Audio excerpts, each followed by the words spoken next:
Tê-los aqui nessa noite. Palavra do Senhor para nós nessa noite. Estou com um desafio grande contigo, de trazer uma palavra de Deus para você, de forma muito forte, daquilo que Deus tem gerado no nosso coração. Tem uma mesa aqui na frente, vocês viram ou não? Alguém perguntou, vai ter ceia de novo, bispo? Você está gostando tanto de fazer ceia? Não, não é ceia. Amém? Não, podia até ser ceia, mas não é ceia. Nós podemos cear tantas vezes, né? Nos lembrar de Jesus tantas vezes, mas não é ceia. Também não tem nenhuma intenção de trazer uma figura exata e fiel àquilo que nós vamos pregar. É só um simbolismo e vocês vão entender daqui a pouco por que está desse jeito, por que é feito assim. Mas são pães sem fermento, pães que foram feitos propositalmente, literalmente sem fermento. Desafiei nosso irmão Léo a preparar esses pães para a gente, estão aí, e Deus quer falar conosco sobre isso. Talvez você pode estar pensando assim, poxa, o bispo tem falado tanto sobre mesa, né, na igreja. Tenho mesmo, e não é uma moda. Eu sei que tem muitas pessoas falando sobre isso. Não é uma modinha, aliás, eu nem gosto de modinha, de nada. Eu sou alguém que não se liga nisso. Mas o fato é que o Espírito tem soprado nos quatro cantos. E nós precisamos estar atentos ao que o Espírito tem falado, né? Muitas vezes eu saio aqui da igreja. Tem bastante tempo que a gente não faz isso, né? Mas muitas vezes eu fiz isso. Saía aqui do culto, ia para casa, e às vezes ia comer alguma coisa, ligava o YouTube, começava a zapear sobre as igrejas, né? Vendo o culto que já terminou, e muitas vezes nós pegamos 2, 3 igrejas, pregando exatamente a mesma palavra, o mesmo tema, porque o Espírito está falando ao Brasil. Isso não traz nenhum orgulho de verdade sobre nossa vida, traz uma responsabilidade. Muitos anos eu venho falando sobre paternidade, por exemplo. Venho falando no discipulado sobre paternidade, com os nossos pastores. Venho falando com os nossos líderes, né? Os pastores, o bispo José Elias, a pastora Cláudia, que são nossos líderes. Falando sobre como Deus tem falado com a gente sobre isso. E vários pastores hoje têm falado sobre isso. Vozes mais fortes do que a nossa. Pessoas que têm um alcance maior do que o nosso, e glória a Deus por isso, porque o Senhor, Ele fala com os grandões e fala com os pequenos. No caso, nós somos os pequenos. Ele não distingue a sua palavra de um para o outro, Ele fala com aquele coração que quer ouvi-lo. E às vezes a gente pensa assim, mas o Senhor não quer falar comigo, eu não consigo ouvir Jesus, só o fulano, não, qualquer um pode ouvir o Espírito Santo, desde que o seu coração esteja ligado aquilo que Ele quer fazer. A gente precisa entender isso em Deus. A nossa igreja é muito privilegiada. Deus fala conosco. Deus, Ele nos deixa ver o mundo espiritual. Deus não se omite de nós. Isso é um privilégio muito grande. E nós estamos hoje para falar sobre isso, sobre mesa. Eu quero fazer só uma introdução com você. Êxodo 37, 10, não precisa abrir, é só para citar se você quiser anotar. Deus mandou fazer uma mesa. Deus mandou construir uma mesa. Lá no tabernáculo, no deserto,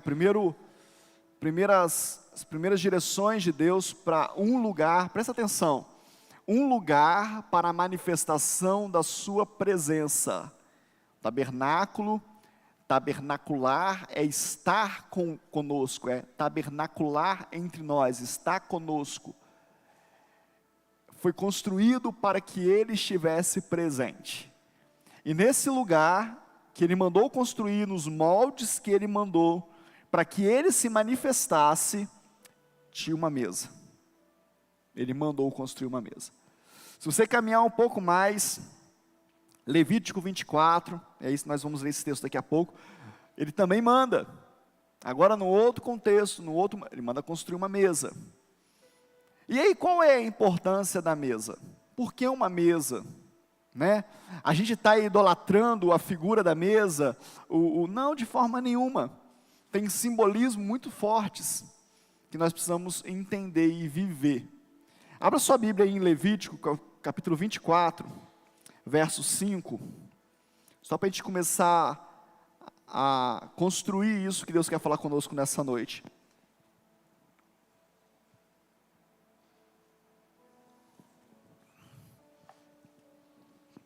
Levítico 24, verso 5.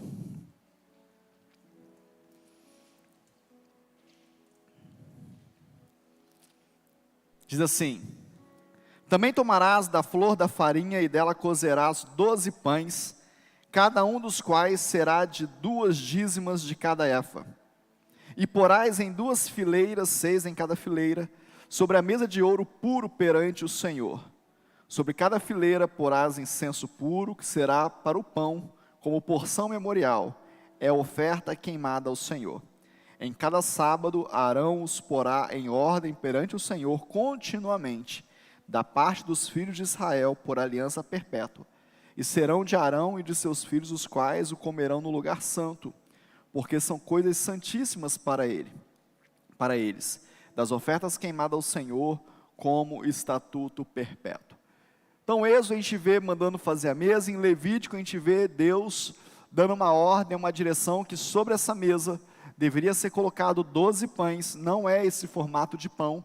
Se você já pesquisou alguma vez aí, você já tem esse conhecimento, não, mas os pães não eram assim. Eu sei, é só um simbolismo.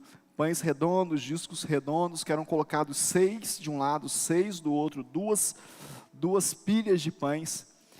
Esses pães eram oferecidos ao Senhor, e Arão, sacerdote, como sacerdote, poderia depois comê-los com seus filhos no santo lugar. Essa mesa ficava no santo lugar. E isso era feito sábado a sábado. Pães sem fermento. Daqui a pouco a gente vai falar um pouquinho sobre isso. Passa um pouquinho a sua Bíblia aí, 1 Reis capítulo 7. Anda um pouquinho para frente. 1 Reis capítulo 7, verso 48. Agora já no templo. Essa figura no templo já não é mais no tabernáculo, agora no templo. Só um verso 48, só para você poder ter essa imagem. Diz assim: também fez Salomão todos os utensílios do santo lugar do Senhor, o altar de ouro e a mesa de ouro, sobre a qual estavam os pães da proposição.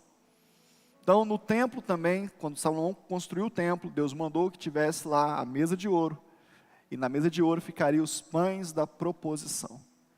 O que são esses pães? Primeiro que era uma oferta entregue ao Senhor, era uma entrega do povo de Deus para o Senhor. Por que eram 12 pães? Simbolizavam as 12 tribos de Israel. O que Deus estava fazendo? Deus estava mandando juntar as 12 tribos numa mesa. As 12 tribos eram separadas, cada um tinha uma função específica, cada um tinha um papel específico, cada um tinha afazeres e obrigações específicas, mas diante do Senhor, simbolicamente, elas deveriam estar juntas, cada uma simbolizada por um pão, diante do santo lugar. Isso fala de comunhão, isso fala de estar junto, isso fala de entrega, isso fala de entender que isso é algo santo, separado. Santo quer dizer separado, aquilo que é separado, isso é santo. Então ficava no santo lugar, era separado para o Senhor esse simbolismo dos pães. 12 pães, 12 tribos. Por que tipo de pão? Um pão sem fermento. O que quer dizer isso? Um pão sem adulteração na sua composição, na sua essência. O fermento, quando você adiciona o fermento, e a Bíblia fala sobre isso, quando você adiciona o fermento numa massa, você muda a estrutura da massa. A massa agora, ela nunca mais, uma massa que foi fermentada, nunca mais você vai conseguir trazê-la de volta ao seu estado original.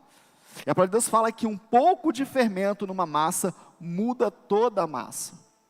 Então Deus manda fazer pães sem fermento, pães sem essa adulteração, pães sem essa contaminação, pães que eram livres de fermento. da ação do fermento.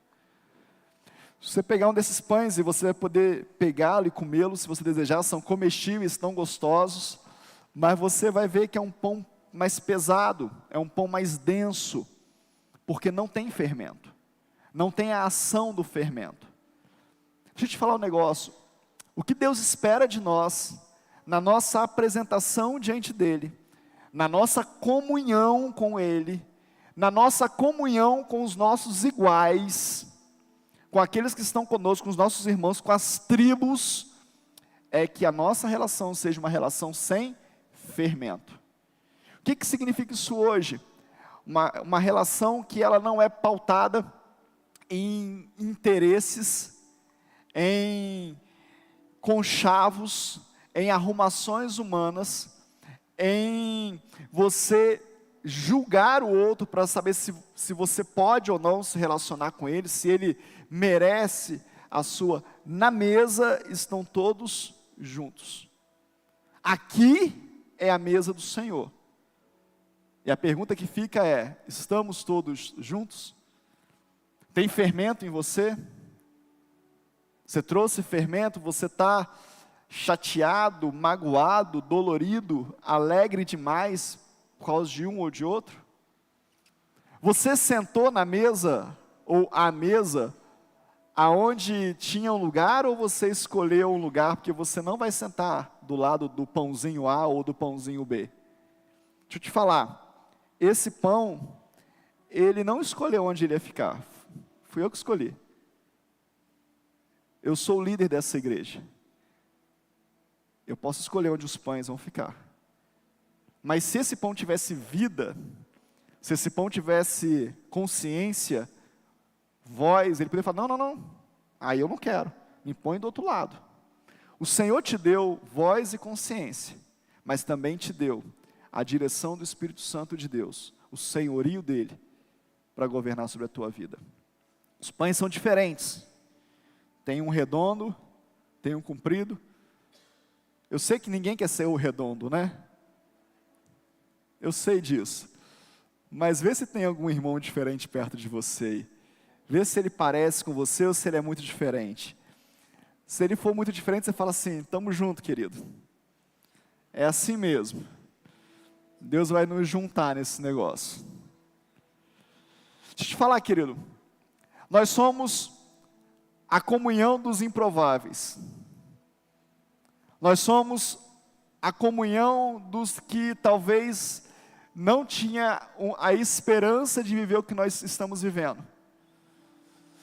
Nós somos a comunhão da expectativa de Deus no céu, em ter uma mesa, uma família, um povo, com o coração voltado para Ele. Mas muitas coisas tentam nos impedir de viver isso aqui. Muitas histórias, muitas experiências, muitas dores vão tentar nos impedir de viver esse negócio. E é difícil mesmo. Não é fácil, mas é poderoso. É poderoso. O que acontece nesse lugar onde está a mesa? O que a Bíblia fala que acontece neste lugar? Abre a sua Bíblia em Ezequiel, bem para frente agora. Profeta Ezequiel, verso 47. Abre aí. O pessoal do celular é mais rápido, mas o pessoal da Bíblia de papel é gostoso ouvir o barulhinho de vocês, tá? O flap do barulhinho das folhas. Ezequiel 47, verso 1. Diz assim, amém? Glória a Deus? Estão ficando muito sério. Diz assim: depois disso, o homem me levou de volta à entrada do templo. Ali notei que jorrava água do leste por debaixo da porta do templo, e que passava à direita do altar, do lado sul. Ele mediu mais 500 metros e atravessamos o rio novamente. Dessa vez, a água chegava aos meus joelhos. Depois de mais 500 metros, chegava à minha cintura. Então ele mediu mais 500 metros, e ali a água era como um rio, fundo o suficiente para atravessar a nado, mas fundo demais para atravessar a pé. Ele me perguntou: filho do homem, você está vendo? Ele me levou de volta à margem do rio, por onde a água desse rio passar. Haverá muitos seres vivos. O Mar Morto ficará cheio de peixes, estou no verso 9, cheio de peixes, porque sua água se tornará pura, surgirá vida por onde esta água fluir. Pescadores ficarão à margem do Mar Morto, em El-Gedi até El-Eglaim. As praias ficarão cobertas de redes secando ao sol. O Mar Morto se encherá de peixe de toda espécie, como os peixes do mar Mediterrâneo. Mas os brejos e os pântanos não serão purificados, continuarão salgados. Em ambas as margens do rio crescerão árvores frutíferas de toda espécie. As folhas dessas árvores nunca secarão nem cairão, e sempre haverá frutos em seus ramos. Produzirão uma nova colheita a cada mês, pois são regadas pela água do rio que nasce no templo. Seus frutos servirão de alimento e suas folhas de remédio. Só até aí. Isso, o que tem a ver uma coisa com a outra? Desse lugar do templo, desse lugar onde tem a mesa dos pães da proposição, do lado direito do altar, o local onde está a mesa, diz o profeta, relata o profeta que Deus mostrou para ele, que jorra um rio. Jorra um rio, e não é um rio qualquer, é um rio que vai transformar o Mar Morto. É um rio que vai trazer vida ao Mar Morto.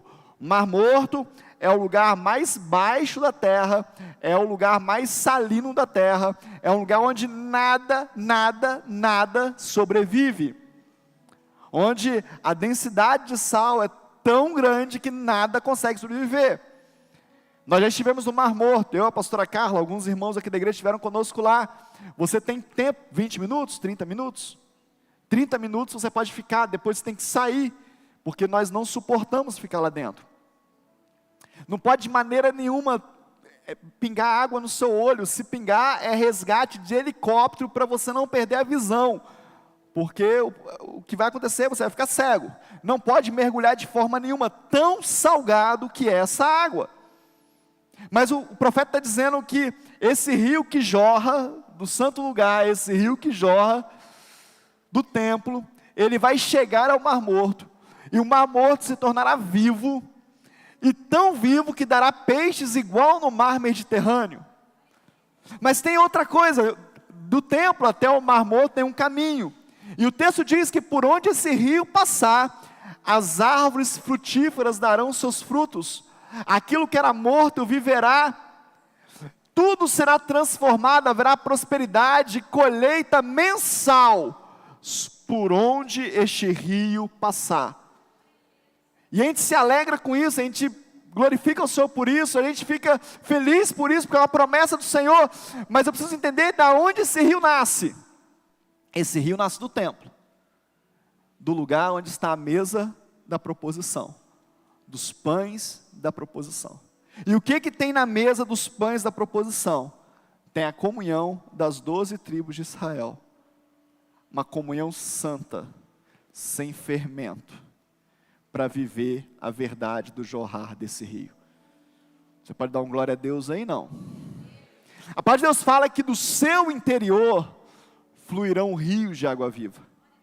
Do meu interior fluirá rios de água viva. Agora, como que vai jorrar esse rio de água viva? Como é que isso acontece? É só eu querer ou tem algum princípio? Certa vez eles pegaram Jesus e quiseram espreitar Jesus em algumas perguntas difíceis. E uma das perguntas, porque eles estavam acostumados com a religiosidade, com a questão do maior e do menor, do que pode e do que não pode. Chegou uma mãe de um dos discípulos e falou: Senhor, coloca o meu filho do seu lado, porque ele é melhor do que os outros. Eles estavam acostumados com esse tipo de conversa. Mas aí, numa conversa franca e honesta, perguntaram para ele: Jesus, qual que é o maior dos mandamentos? Nós queremos acertar em tudo. Qual que é o maior dos mandamentos? Qual que é o mais importante?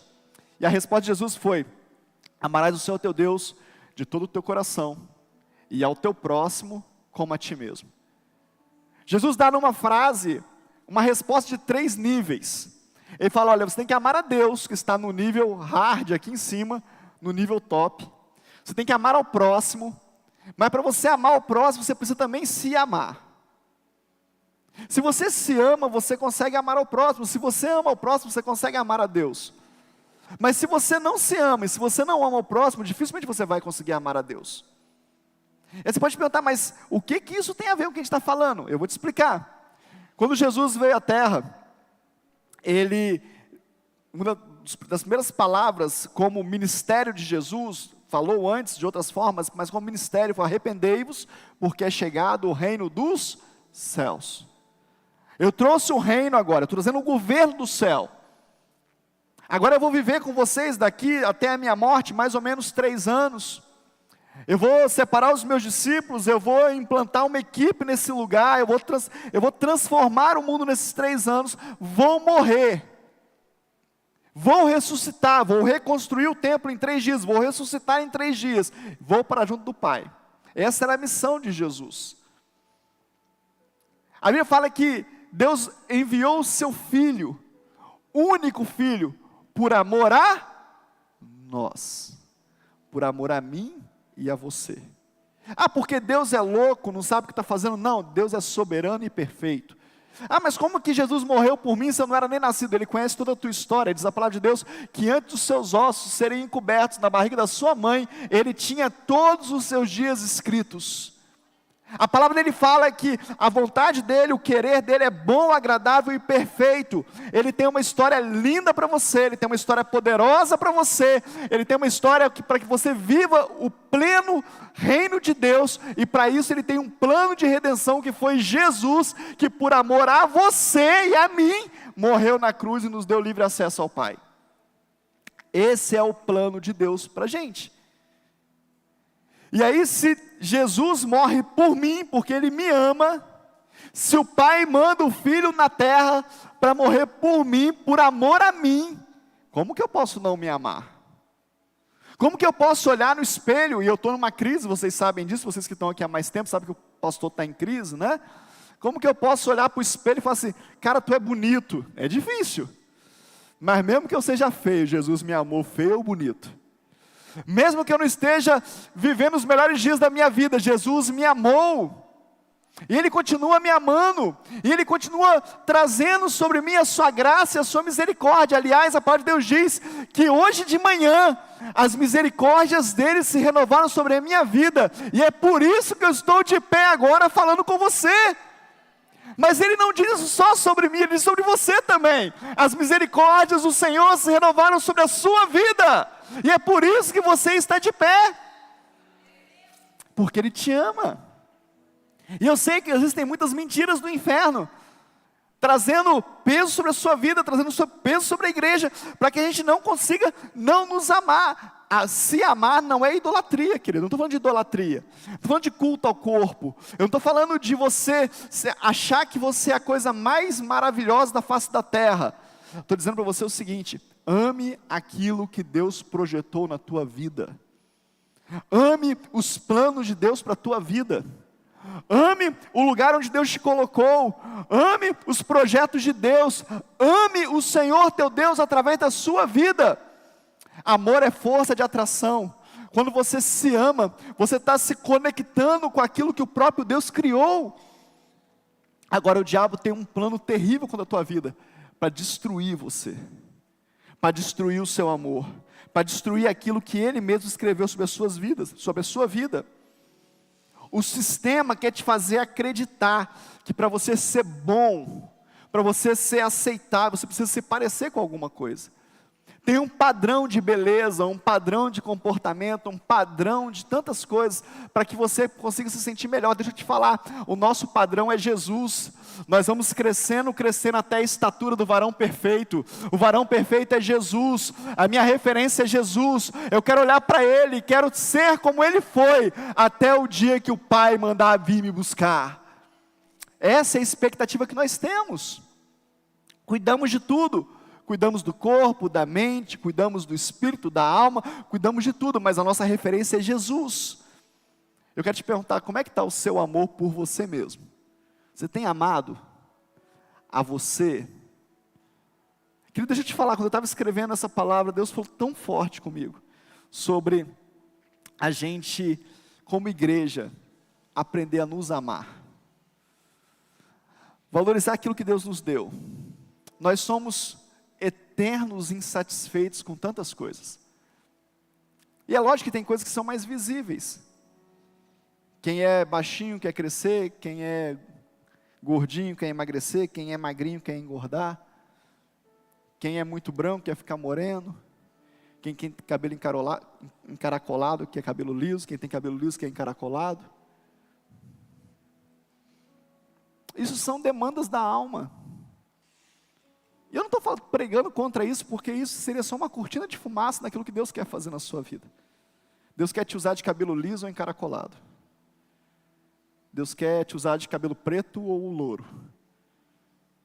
Ele quer usar o teu coração. Porém, a palavra de Deus diz que aonde está o nosso coração, ali também está o nosso tesouro. E é essa a pega. A gente gasta tanta energia, tanto dinheiro, tanto tempo, querendo se sentir aceito e agradar o outro, sem que isso seja prova de amor próprio e sem que isso seja prova de amor para com o outro. Deixa eu te falar um negócio, deixa eu te fazer uma pergunta muito honesta, não precisa responder para mim. Você se arrumou para quem hoje? A roupa que você vestiu para quem? Para você mesmo? Para o Senhor? Ou para alguém que está aqui? Quando você estava colocando a roupa e você falou assim, essa roupa não ficou muito legal para quem? Ah, as pessoas vão me ver com essa camisa e não vão gostar, então é para as pessoas. Para quem que você se arruma? O que você faz no seu dia a dia, você faz para quem? É para você? É para Deus? Ou é para o sistema? As feridas que as ofensas que você aceitou por quê? Eu estou te falando algo que eu estou derramando do meu coração sobre você hoje. Quem gosta de ser corrigido aqui? Corrigido assim? Quem gosta de ser corrigido? Alguém gosta? Pois é, eu também não. Quem gosta de ser corrigido por alguém que você não conhece? Você nunca viu na vida? Pessoa assim, de graça, te corrige na frente de todo mundo. Alguém gosta? Eu também não. Mas eu já tinha preparado essa palavra, estava no meu coração. Fui ao mercado cumprir uma tarefa da pastora Carla. Sua esposa também te dá tarefas no mercado? Glória a Deus, irmãos. Só eu? As mulheres estão cutucando os homens. Assume isso, seja verdadeiro. A pastora Carla me deu uma listinha ontem. Aqui, amor, compra isso. Eu fui no mercado. Cheguei no mercado, procurei algo lá e não achei.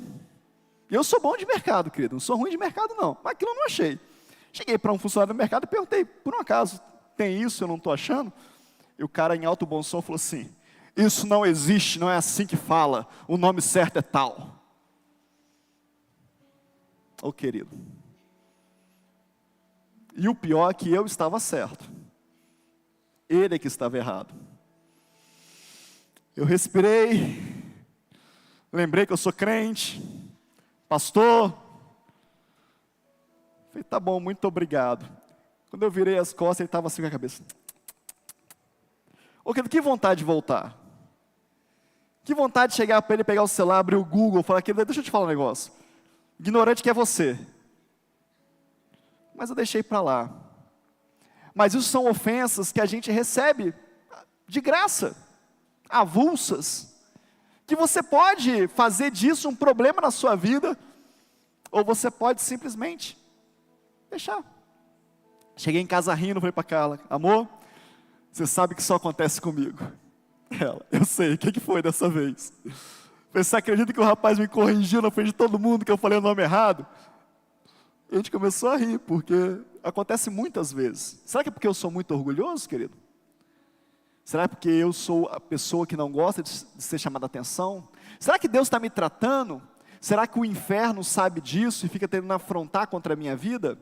Será que não tem algo na sua vida também que o inferno está usando dia após dia, e você está caindo na armadilha do inferno todo dia? Se ofendendo todo dia? Se magoando todo dia? Esses dias veio alguém na nossa igreja, visitante, Se você estiver aqui, que bom que você está aqui, que você voltou, você nos perdoou e nós te perdoamos, está tudo certo. Nem sei quem é, não conheço a pessoa, só sei que aconteceu porque veio uma mensagem depois, dizendo, fui à sua igreja. Depois eu saí, fui embora para minha casa, mas não volto mais na sua igreja. Falei, meu Deus, o que houve? Não volto mais porque passei na rua com uma pessoa da sua igreja e a pessoa nem olhou na minha cara. Vim na igreja uma vez. Alguém da igreja passou com... Não volto mais na sua igreja porque as pessoas da sua igreja não falam com a gente. Meu Deus! O que eu faço com isso? Pedi perdão, foi, nos perdoa. Vamos tentar gravar a sua fisionomia e te cumprimentar todas as vezes que eu estiver na rua. Mas nós não temos controle sobre essas coisas. Amém ou não amém? Só que essa pessoa, ela está tão ofendida com a vida, ela está tão dolorida, tão magoada, que qualquer coisa é motivo para dizer assim, não, não gosto de você também não, você não gosta de mim, eu não gosto de você, mas eu não falei que eu não gosto de você. É você que está dizendo que não gosta de mim. São as ofensas da vida. Falta de amor, de se amar. Será que você também está assim? Dolorido demais, doído demais. O pastor fala alguma coisa no púlpito e você fala, mandando recado para mim, mandando piadinha para mim. Será? Será que Deus quer te curar nessa noite? Para que você possa se amar. E porque você se ama do jeito que você é, não com os pecados que você tem, não com os pecados que eu tenho, mas da forma que Deus me fez e me projetou, da forma que Deus te fez e te projetou, você possa amar o outro. Quando eu estou bem, querido, eu posso olhar para o lado, eu posso encontrar até alguém mal, eu posso até ser ofendido no mercado. Isso não vai impactar a minha vida, sabe por quê? Porque eu sei quem eu sou em Cristo Jesus. Agora, quando nós não sabemos quem nós somos em Cristo Jesus, qualquer coisa é motivo para a gente se arrebentar. Será? Será que você veio aqui essa noite e você está arrebentado? Porque falta você saber quem você é em Cristo Jesus? Ele te amou, querido. O próximo passo é você conseguir amar o próximo, então. E aí esse amor ao próximo é um amor de compaixão, é um amor de misericórdia, é um amor de Jesus usando você para tocar o próximo. É um amor de serviço, de entrega. É um amor que nós fazemos sem que seja necessário pedir. É um amor que revela o coração do outro. É um amor que revela a necessidade do outro, a vontade do outro. Sabe quando você é casado e você passa na rua e vê alguma coisa e fala assim, vou levar esse docinho lá para minha esposa. E quando você chega em casa, ela fala, bem, meu amor, como é que você sabia que eu estava querendo comer um doce? É porque o amor revela. O amor junta alma e espírito. O amor faz essas coisas, o amor é força de atração. Agora, como que você pode dizer que você ama a tua igreja, que você ama? Me perdoa dizer, estou sendo muito direto com você hoje, muito honesto naquilo que Deus me mandou falar. Como que você pode dizer que você ama essa casa, que você ama essa igreja, se você não sabe a necessidade em nada do seu irmão que está do seu lado? Talvez nem o nome dele você sabe. Você não sabe onde ele mora, o que ele faz da vida, o que ele está passando hoje. Você não sabe. E aí? Como que nós podemos ser igreja, vivendo dessa forma? Como nós podemos viver que aqui existe uma mesa que vai fluir um rio, se esses pães não são pães sem fermento? Se não existe uma entrega pura, limpa, sem fermento? Se a gente não consegue se relacionar com a grandeza de filhos de Deus? Se quando nós olhamos para a esquerda e para a direita, a gente só vê problema, os nossos olhos são maus, e por isso o nosso corpo também é mau. Olha para o seu irmão que está do seu lado aí, ache nele alguma coisa que você pode dizer, cara, tu é bom nisso. Cara, eu louvo a Deus pela tua vida por esse motivo. Vê se você consegue fazer esse exercício.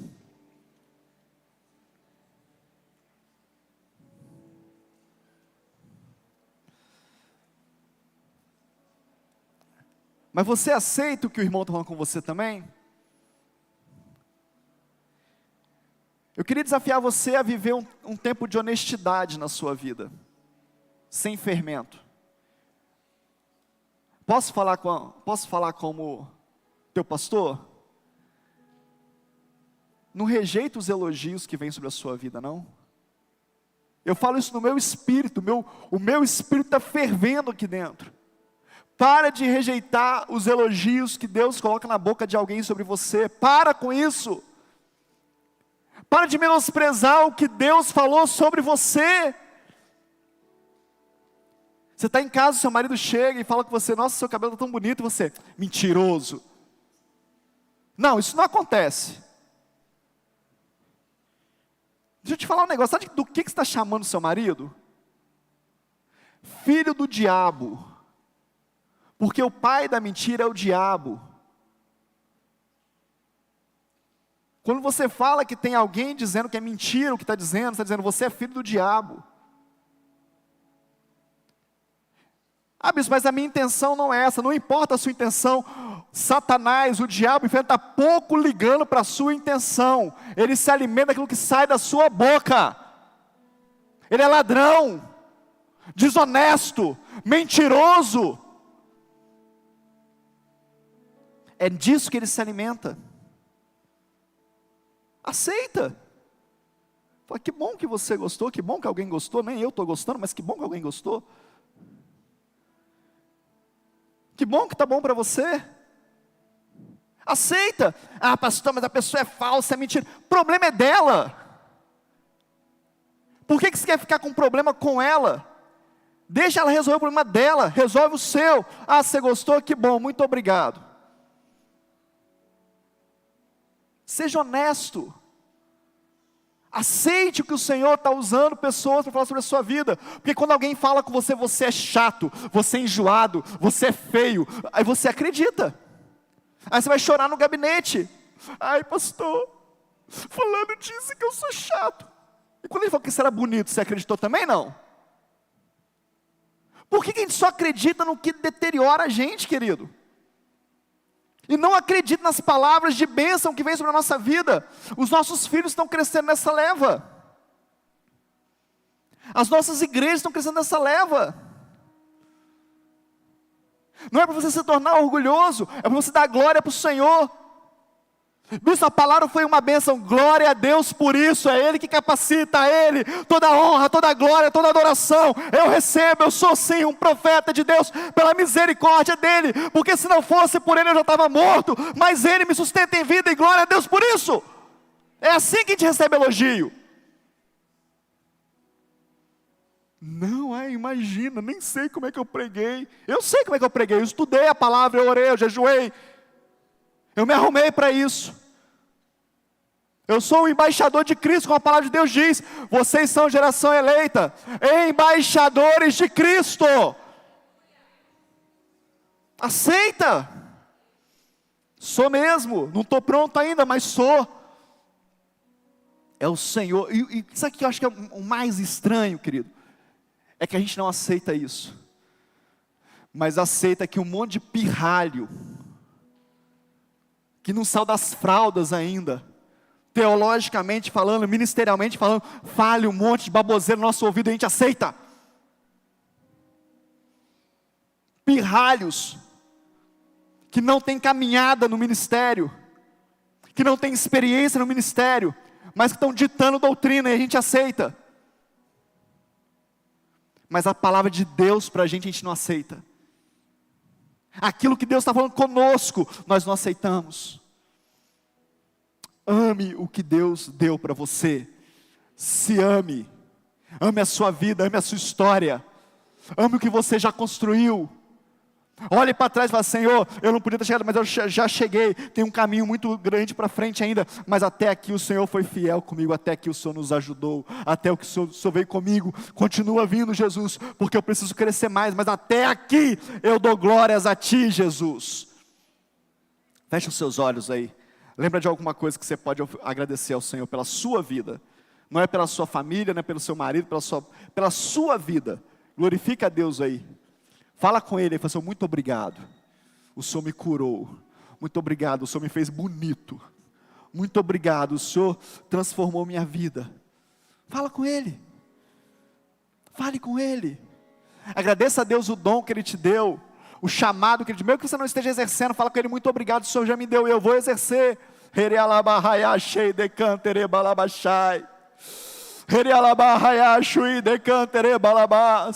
Tem homens e mulheres pastoras e pastoras aqui nessa noite, que não estão exercendo o seu ministério, porque não acreditam no que Deus tem para eles. Deixaram o fermento entrar, foram contaminados pelo fermento do sistema, pelas palavras de ofensa, aceitaram isso na sua vida e paralisaram o plano de Deus para você.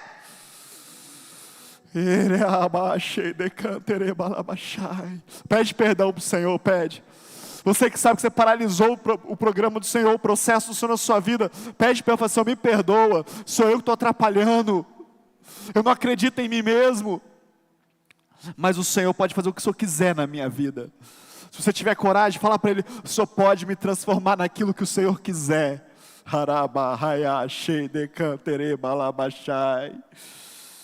Pede para o Senhor, fale com Ele, faz um concerto com o Senhor aí. Espírito Santo de Deus, tenha misericórdia das nossas vidas. Sabe por quê, querido? Olha para mim aqui, se você quiser. Sabe por que o outro ofende tanta gente?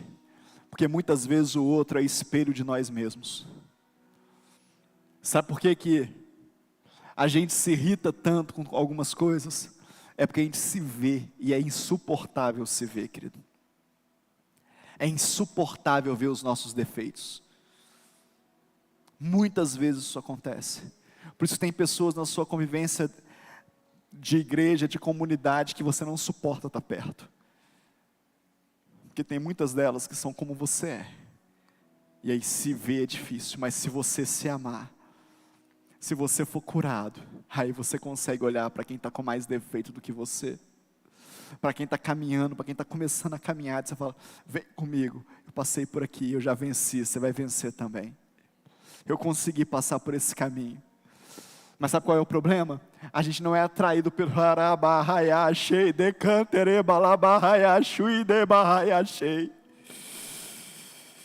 a gente não é atraído pelo poder do Espírito Santo que habita em nós para transformar vidas.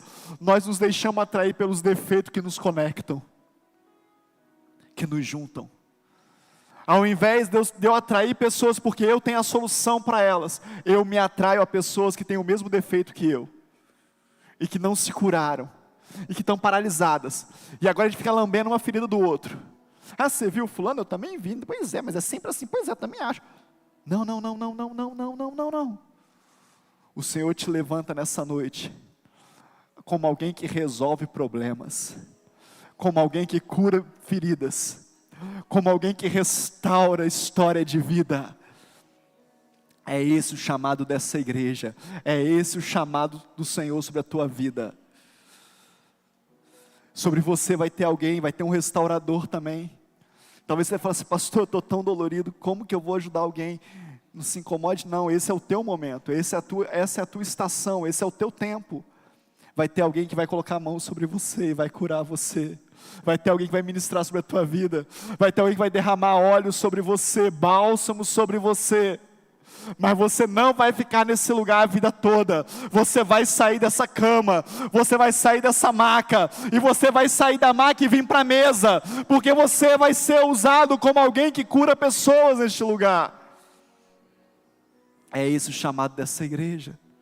Não tem problema, você talvez esteja pensando, nossa, descobri que eu não me amo, nossa, joia, que bom que você descobriu, esse é só o primeiro passo para aquilo que o Senhor quer fazer na sua vida. Porque nessa mesa de comunhão, de honestidade, nessa mesa sem fermento, onde nós podemos ser como nós somos, uns mais compridos, uns mais redondos, uns mais ou menos, uns com mais problemas, outros com menos problemas, nessa mesa vai fluir um rio. E por onde esse rio passar, todo ser vivente viverá. Aonde esse rio chegar, mesmo que seja um lugar que está morto, mesmo que seja um mar morto, vai ter peixes, como no mar Mediterrâneo. Esse rio vai chegar na sua casa, esse rio vai chegar na sua família, esse rio vai chegar nos seus negócios, esse rio vai chegar no seu trabalho, esse rio vai chegar na sua saúde, que deixa eu te falar, tem pessoas e pessoas doentes dentro da igreja, e se tem algo que eu não consigo entender, tem algo que me incomoda, tem algo que é uma santa indignação no meu coração, é como nós podemos ter tantos cristãos doentes. Se o Jesus que nós celebramos domingo após domingo levou na cruz todas as nossas enfermidades. Ah, pastor, você quer dizer que ninguém pode ficar doente? Pode, mas ninguém pode viver doente a vida toda, querido. Ninguém pode viver uma vida mal a vida toda, tendo Jesus na sua vida. Eu preciso entender isso. Eu preciso crer no Jesus que eu adoro, no amor dele, no amor que eu sinto por aquilo que ele fez. Se você não se amar, você não vai conseguir amar o próximo. E se você não amar o próximo e não se amar, não tem mesa. Porque a mesa é a comunhão das 12 tribos. Sem amor não tem comunhão. O que nos atrai é o amor. O amor pode restaurar teu casamento. Pode restaurar tua família. Eu quero terminar a palavra, eu já terminei o que eu escrevi, mas o Espírito Santo de Deus está mandando falar algumas coisas com você. O sistema, querido, o sistema, ele estabelece códigos emocionais na sociedade,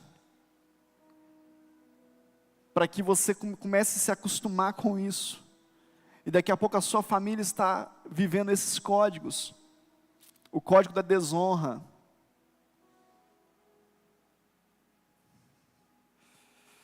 o código do desrespeito, o código da menos-valia, da falta de importância. Corrige o teu filho, quando o teu filho chegar para você e falar assim, eu sou burro, eu sou burro. Toda criança tem essa fase. Corrige ele. Você não é burro, Deus não te fez burro, eu não aceito você dizer isso. Você é inteligente, eu profetizo sobre a tua vida.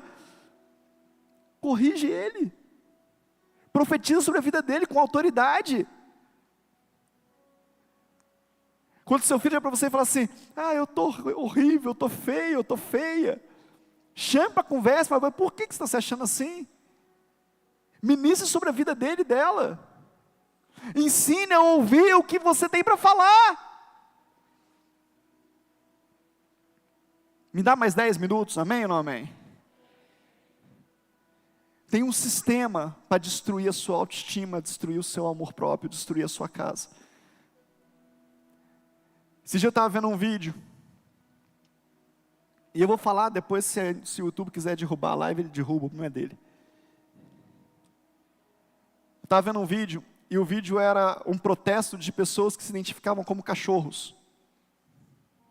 Não, isso é verdade. Um grupo grande de pessoas com coleira, corrente, e eles estavam protestando, e o protesto dele era latindo, e eles viraram para os policiais que estavam à frente, todos eles. Eu falei, Jesus, onde nós estamos chegando? E eu não sei se você tem essa sensação, mas eu tenho a sensação de que não é verdade, sabe? Eu fico olhando e falo, não, isso não é verdade. Isso não é verdade. Isso não pode ser verdade. Mas está ali, eu estou vendo. Como que não é verdade? E eu comecei a entender algumas coisas, e Deus foi trazendo depois conteúdos e conhecimentos sobre isso. O sistema sempre vai te chocar. Ouça o que eu estou te falando, igreja. Eu te falo como profeta e como pastor da sua vida. O sistema sempre vai te chocar. O sistema sempre vai esticar a corda, o máximo que puder, as coisas mais berrantes que conseguir. Aí você vai se indignar, aí a igreja vai sapatear, a igreja vai espernear, que absurdo, não pode, não é assim, não sei o quê, papá. Aí o sistema para. Só que aqui, ó, o elástico já está esticado. Quando volta mais frouxo. Aí você não vai aceitar isso aqui, mas você começa a aceitar coisas assim que, não, mas cachorro também não, né, gente? Mais um pintinho na igreja. Chega alguém fazendo, piu, piu, a gente até aceita. Porque a referência da indignação foi muito alta. A gente começa a aceitar coisas menores. Presta eu te falando. O que era inaceitável na sua casa, há 2, 3 anos atrás, que você brigou com os teus filhos, que você se indignou, e que hoje você já acha que é normal. Porque esticou tanto a corda, esticou tanto o elástico, a referência de inaceitável ficou tão grande, que o que não era aceitável passou a ser. Não caia na armadilha do diabo.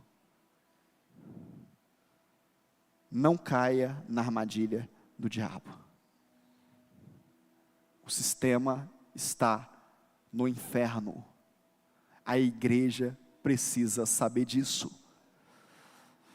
A gente vai aceitando uma coisinha aqui, outra coisinha ali. Não, mas não, isso aqui eu aceito, mas aquilo lá não. Mas há 1 ano atrás a gente não aceitava nem isso aqui.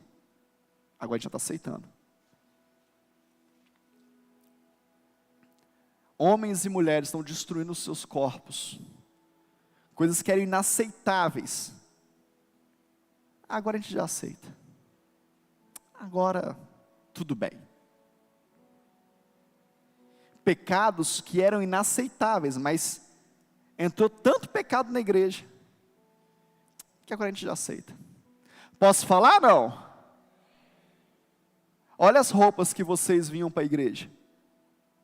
5 anos atrás, 10 anos atrás. E olha as roupas que nós viemos para a igreja hoje. Por quê? Porque lá fora as pessoas estão quase peladas. Então a gente aceita um pouco menos aqui também. Eu não sou o pastor legalista, querido. Eu estou te ensinando a você fazer juízo de valor da sua vida. Da sua vida, da sua família. Porque quem vai dar conta da sua vida é você. Quem vai dar conta da sua família é você, não sou eu. Estou te ensinando biblicamente. E com um olhar profético sobre os dias de hoje. O que está acontecendo. Cuidado, igreja. Cuidado para você não ser manipulado por um sistema. Por falta de Bíblia. Por falta de Espírito Santo de Deus na sua vida. Por falta de amar as coisas de Deus.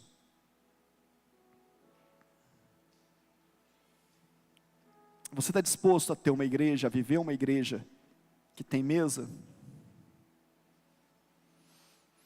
Você está disposto a olhar para você nessa noite e falar assim, eu preciso me amar mais. Eu preciso ser curado. Você está disposto a chegar para os seus pastores, para os seus líderes e falar assim, me ajuda aqui.